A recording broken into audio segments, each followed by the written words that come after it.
오늘도 새벽에 나오신 우리 성도님들을 주님의 이름으로 환영하고 축복합니다. 우리 다 함께 사도신경으로 신앙 고백을 드리겠습니다. 나는 전능하신 아버지 하나님 천지의 창조주를 믿습니다. 나는 그의 유일하신 아들 우리 주 예수 그리스도를 믿습니다. 그는 성령으로 잉태되어 동정녀 마리아에게서 나시고 본디오 빌라도에게 고난을 받아 십자가에 못 박혀 죽으시고 장사된 지 사흘 만에 죽은 자 가운데서 다시 살아나셨으며 하늘에 오르시어 전능하신 아버지 하나님 우편에 앉아 계시다가 거기로부터 살아있는 자와 죽은 자를 심판하러 오십니다. 나는 성령을 믿으며 성도의 교제와 죄를 용서받는 것과 몸의 부활과 영생을 믿습니다. 아멘. 아멘. 찬송가 337장입니다.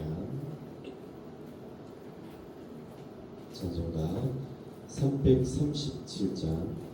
내 모든 시험 무거운 짐을 주 예수 앞에 아뢰이며 그의 심에 쌓인 날 돌아보사 내 근심 모두 맡으시라. 함께 찬송 드리겠습니다.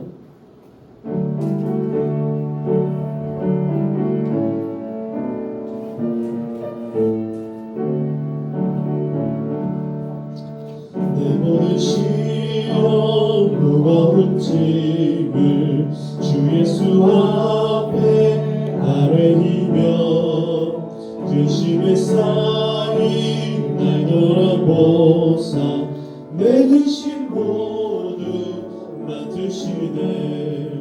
무거운 짐을 나 홀로 지고 견디다 못해 쓰러질 때 불쌍히 여겨 구원해 주님 은혜의 주님 오직 예수 내 모든 괴로움 닥치는 환난 주 예수 앞에 아뢰이며 주께서 친히 날 구해 주사 내르신 사랑 베푸시네.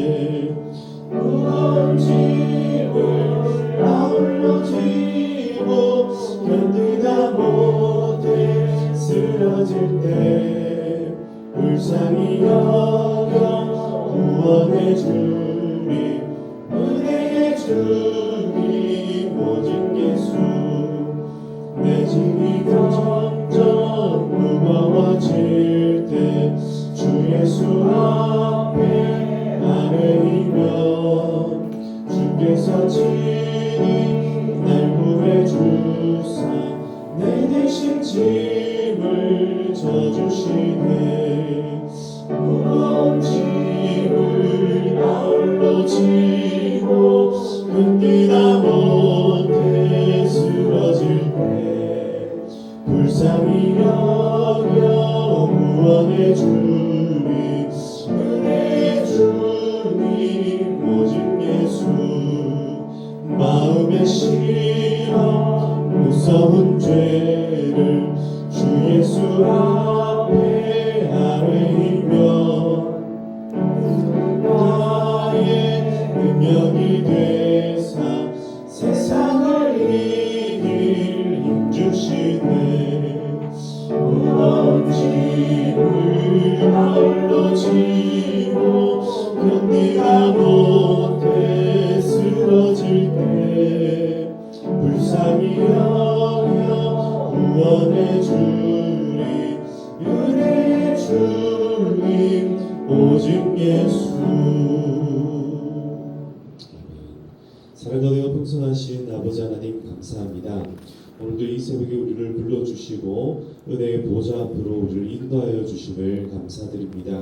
하나님 이 새벽에도 우리가 함께 하나님 앞에 나와 기도하오니 하나님 우리의 마음을 받으시고 우리의 심령 가운데 하나님께서 임재하여 주셔서 이 하루도 오직 하나님을 위하고 하나님의 영광을 향하고 하나님의 뜻대로 살아갈 때에 우리의 모든 삶의 문제들과 우리의 모든 삶에 풀리지 않는 그 난제들이 해결이 되고 하나님께서 우리의 삶 가운데 함께 하심으로 말미암아 하나님 우리의 삶에 정말 기쁨과 감사가 충만케 하여 주시옵소서. 삶의 어려움들은 해결이 되게 하시고 삶의 모든 기쁨으로 말미암아 주님께 찬송할 수 있는 우리의 삶이 되게 하여 주시옵소서.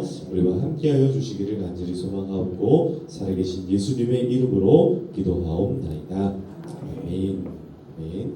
오늘 하나님께서 우리에게 주신 말씀은 여호수아서 7장 1절에서 15절까지의 말씀입니다.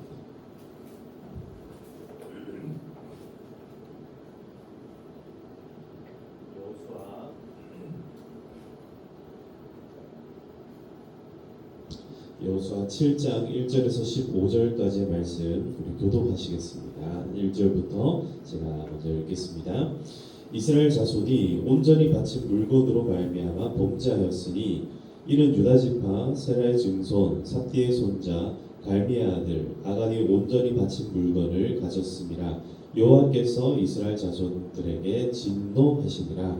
여호수아가 여리고에서 사람을 그들의 동족 여호와의 그들에게 인하여 그들에게 말하여 이르되 올라가서 그 땅을 정탐하라하매 그 사람에게 올라가서 아이를 정탐하고 요수아에게로 돌아와 그에게 이르되 백성을 다 올라가게 하지 말고 3,000명만 올라가서 아이를 치게 하소서.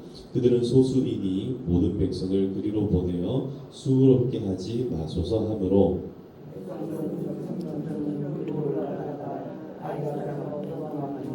아이 사람이 그들을 36명쯤 쳐 죽이고 성문 앞에서부터 스바림까지 쫓아가 내려가는 비탈에서 쳤으므로 백성의 마음이 녹아 물같이 된지라.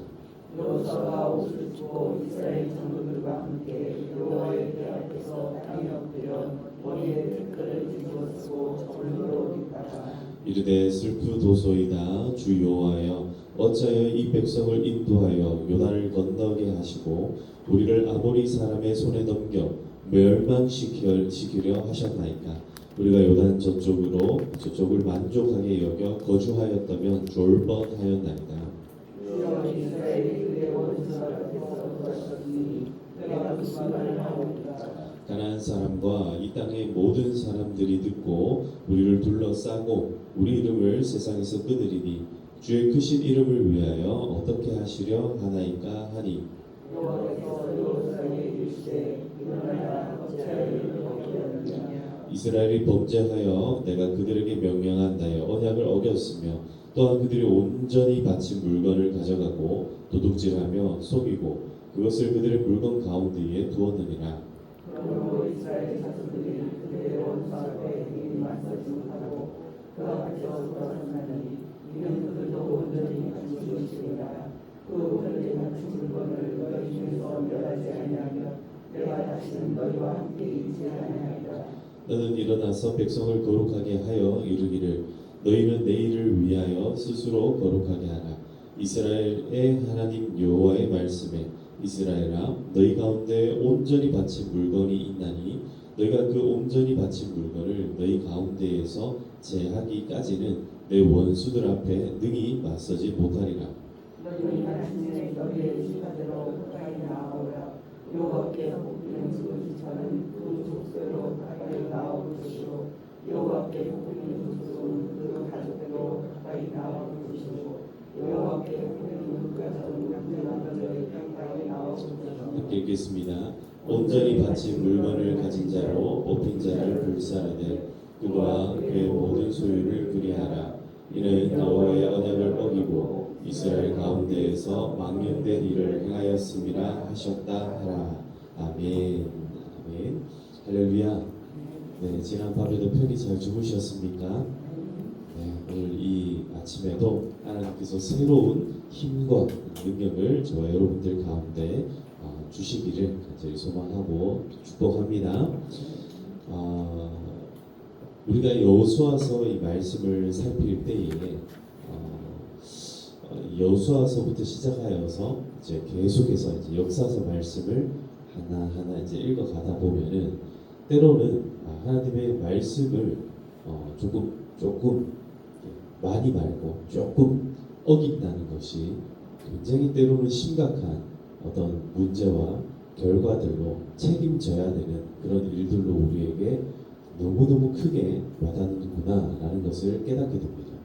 이게 사실 역사서의 진정한 의미이다라고 볼 수 있습니다. 사랑하는 성도 여러분, 죄는요 조금이라도 우리가 함께 하게 되면은 그 죄는 반드시 우리 삶에 결과를 가져온다는 것을 꼭 잊지 마시기를 바랍니다. 죄는 언제나 우리 삶에 씨앗을 뿌리 내리려고 우리 마음 가운데에 지속적으로 찾아옵니다. 그런데 이 죄의 문제에 관하여서 우리가 타협을 하게 되면은 그 죄는요 반드시 그 결과들을 우리에게 가져오는데 언제나 성경은 죄의 결과는 무엇이랍니까?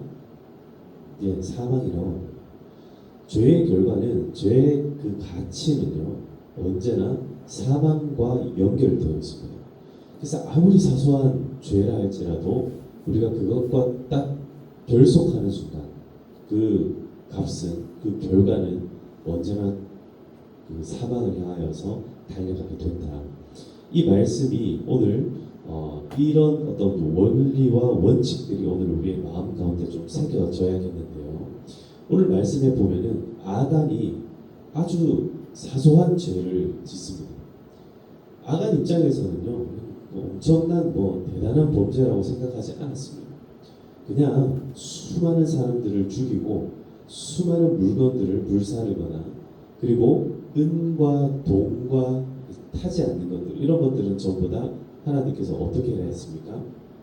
전부 다 여호와의 곳간에 드리라라고 말씀했습니다. 그러니까 우리가 이제 이 말씀들을 읽으면서 조금 이해를 좀 하셔야 되는 게 뭐냐 하면 이런 말씀들이에요. 오늘 계속해서 반복되는 말씀 가운데 그런 말씀이 나옵니다. 하나님께서 이스라엘 백성들에게 11절 말씀을 보시면요. 이스라엘이 범죄하여 내가 그들에게 명령한 나의 언약을 어겼으며 또한 그들이 온전히 바친 물건을 가져갔다 이렇게 이제 말씀합니다.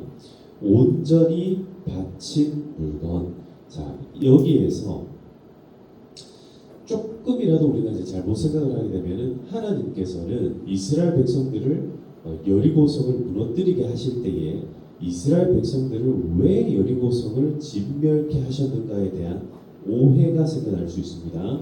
이게 무슨 말이냐면 하나님께서 가나안 땅을 정복하게 하실 때에 그냥 그 족속들로 하여금 이주 정책이라든지 아니면은 함께 살아갈 수 있는 융화 정책이라든지 좀 온건한 정책들을 펼쳐서 함께 살 수 있는 방법들을 택하지 않았을까라고 생각하는 게 흔히 이야기하는 인본주의적인 생각입니다. 그러니까 우리가 세상과 함께 조금 어울려서 살 수 있지 않을까, 세상과 함께 타협할 만한 그런 어떤 조금의 일말의 어떤 여지들이 있지 않을까라고 생각하는 것이 뭐냐면 그게 우리의 생각이라는 겁니다. 이게 세상의 방식이라는 거예요.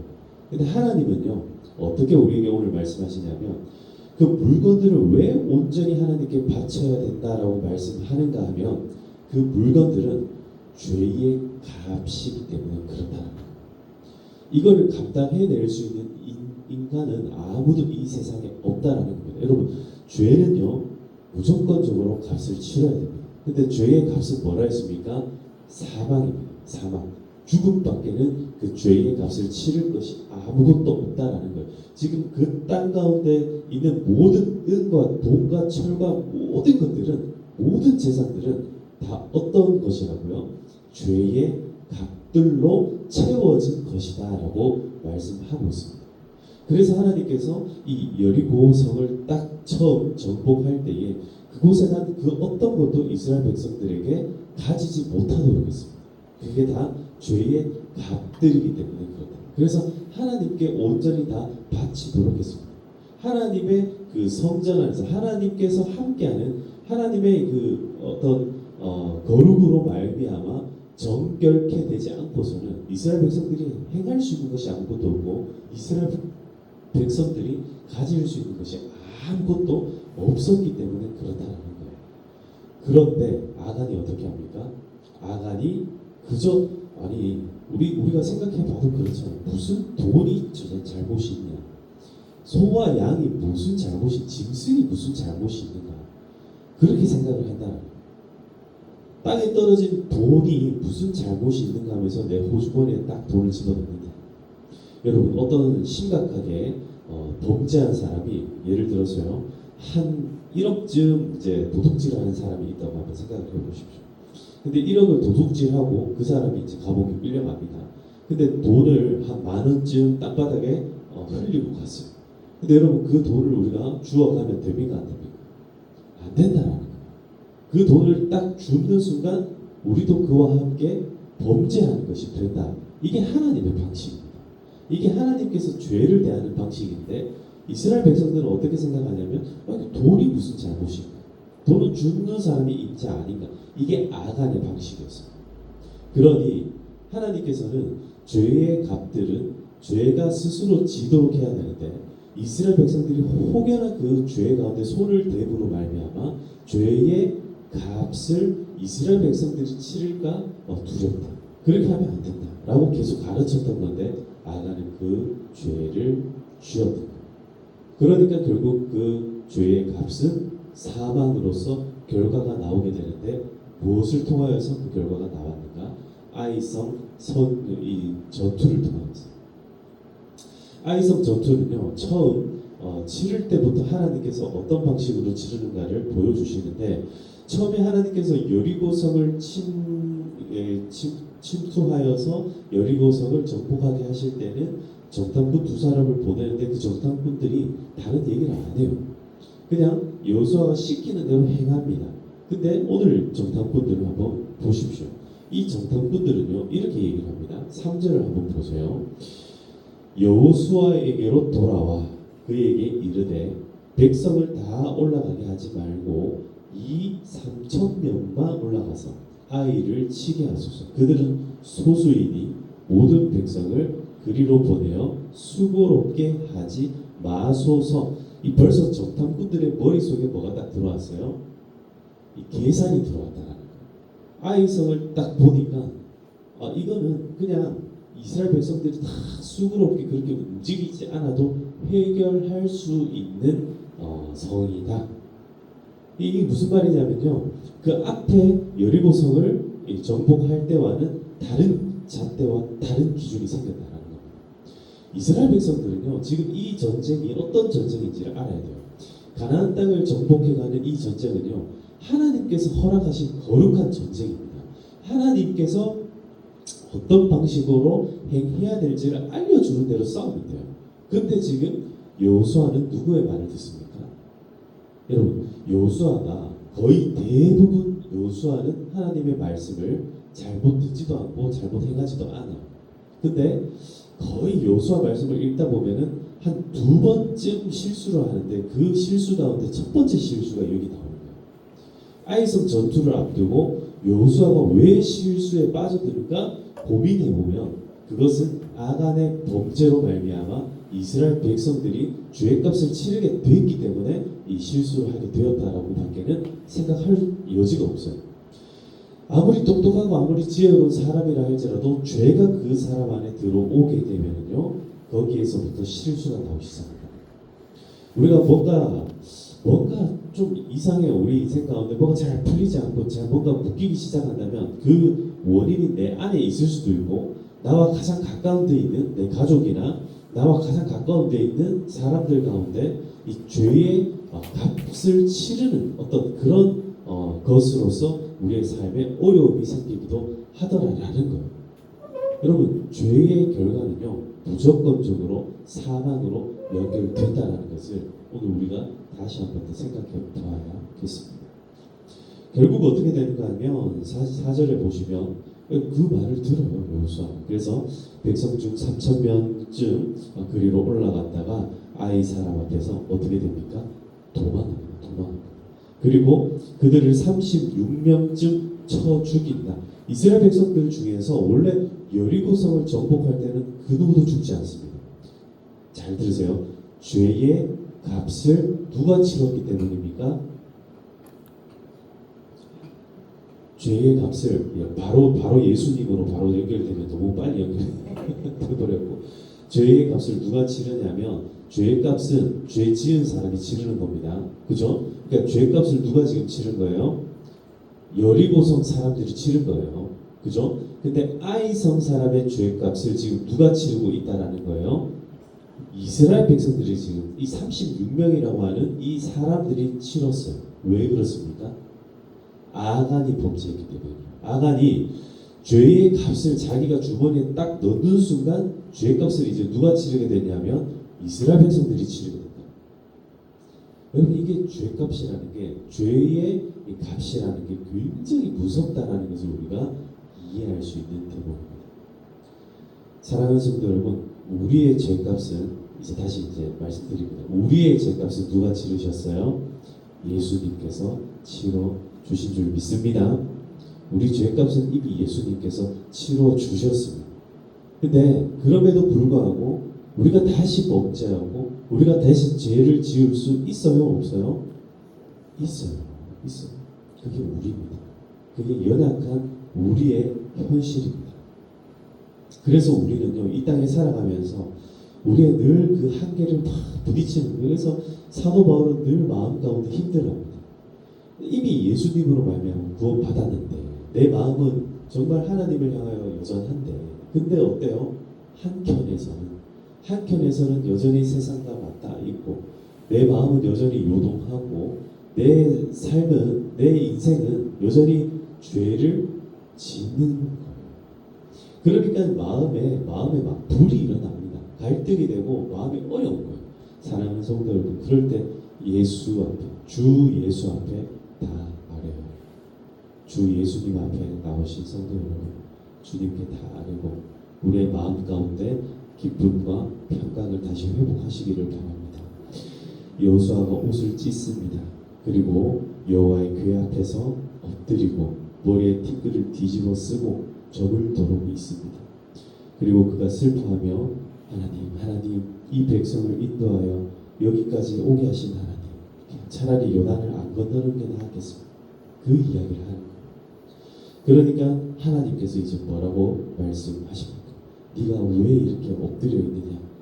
그랬더니 하나님께서 이렇게 이제 결론을 말씀하십니다. 11절, 이스라엘이 범죄하여 내가 그들에게 명령한 나의 언약을 이스라엘이 어겼다라고 말씀합니다. 그들이 온전히 바친 물건을 가져가 버렸다. 그것은 죄의 값입니다. 그 물건들은 죄의 값입니다. 그게 사람이 감당할 수 없는 것이기 때문에 내가 바치라고 했는데, 여러분 하나님이 무슨 돈이 필요하겠습니까?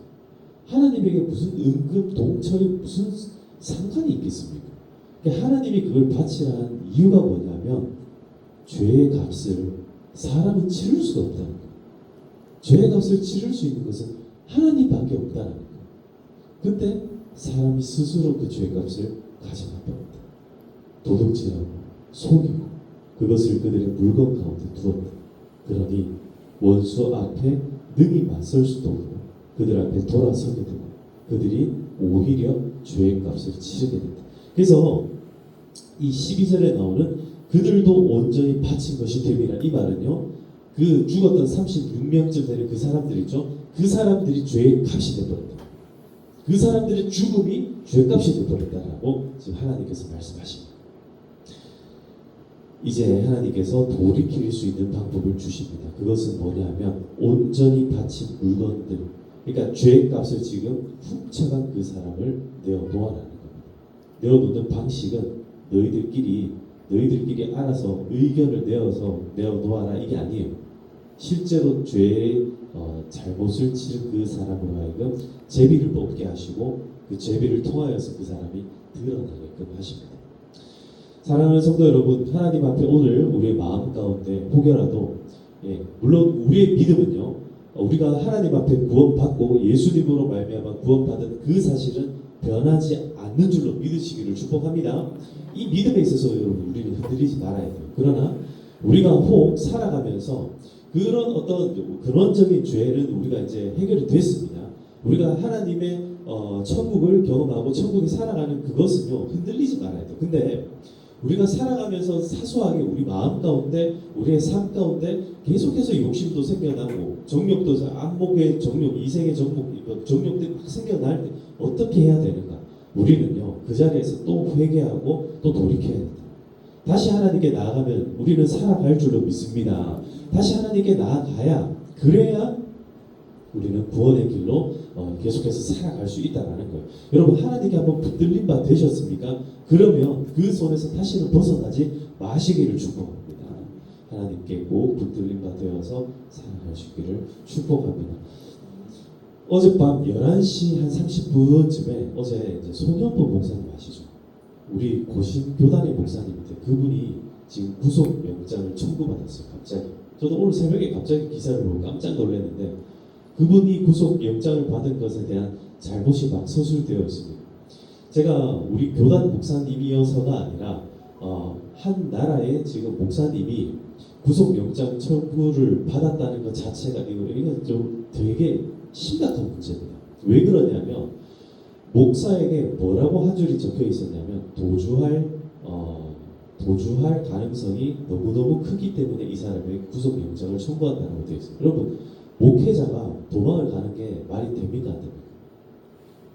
목사가 새벽마다 나와가지고 새벽기도 인도하고 목사가 교회를 떠나간다는 것도 이해가 안 되는데 목사가 도망갈 여지가 너무 크기 때문에 구속 영장을 청구한다. 저는 그 문구가 도저히 이해가 잘 안 돼요.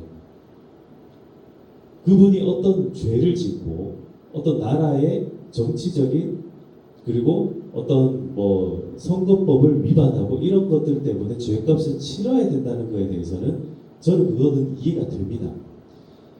목사라 할지라도요 죄를 지으면요 죄값을 치러야 되는 게 맞습니다. 그런데 그 죄값을 치르는 과정에 있어서 도주할 여지가 있기 때문에 영장을 청구한다. 이게 저는 이 문구 자체가 너무너무 이해가 잘 안 되는 거예요. 제가 지금 오늘 이렇게 여러분들 앞에 서가지고 저는 한 번도 제가 설교를 하면서 정치적인 이야기를 꺼내본 적이 없어요. 근데 제가 오늘 지금 이 이야기를 꺼내는 이유가 뭐냐면 정치적인 현상들을 정치적으로 해석하자고 지금 꺼내는 게 아니에요. 여러분 교회가 이 세상적인 법을 어기는 것 자체가 잘못된 일이 맞습니다. 그런데 여러분 우리가 기억해야 될 것은 뭐냐면 교회가 어떤 세상의 권력과 세상의 칼 앞에서 무너지기 시작할 때 교회가 세상으로부터 탄압을 당하기 시작할 때 이게 이제 탄압이라고 여기기 시작할 때 무너지기 시작할 때 이스라엘 백성들이요 36명쯤 죽기 시작할 때 그들이 깨달아야 되는 게 있습니다. 그게 뭐냐면 하나님 앞에 잘못한 게 있나 없나는 먼저 살펴봐야 된다는 거예요. 오늘 우리 교회가 되게 이제 유명하신 목사님 한 분이 저렇게 구속 영장을 발부받아가지고 있는 상황 가운데 됐습니다. 이제 이게 점점 아마 이제 기사화가 될 겁니다. 근데 여러분 우리가 기억해야 될 것은요 그런 거예요.